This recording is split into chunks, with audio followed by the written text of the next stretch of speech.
La nuit a été longue et sanglante pour les déplacés du camp de Lala dans la province de l'Ituri, dans l'est de la République démocratique du Congo. Entre 2 heures et 6 heures du matin, des hommes armés ont attaqué par balle et à la machette des déplacés, femmes et enfants sans distinction.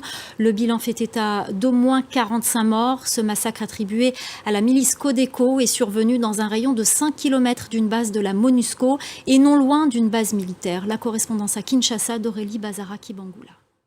Et puis toujours en République démocratique du Congo, au moins 8 personnes ont été tuées dimanche soir à Kazindi, dans le territoire de Beni, selon plusieurs sources locales. Cette attaque est attribuée aux ADF, des rebelles affiliés au groupe État islamique et originaires de l'Ouganda voisin.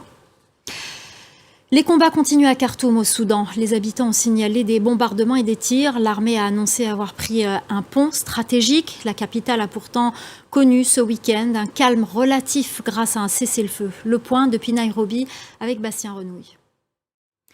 Le référendum constitutionnel au Mali, il doit se tenir ce 18 juin. Les militaires ont voté hier, dimanche, par anticipation. À Abidjan, la campagne auprès de la diaspora malienne a commencé. Laurent Berstecher.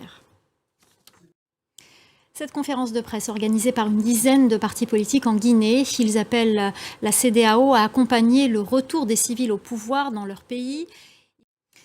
Pour finir, on vous parle de la tradition des eaux florales en Tunisie. De nombreuses familles perpétuent le savoir-faire de la distillation comme un ableu dans le Cap-Born tunisien, un savoir-faire très ancien qui remonte à l'ère mésopotamienne. Reportage de Lilia Blaise et de Hamdit Lili.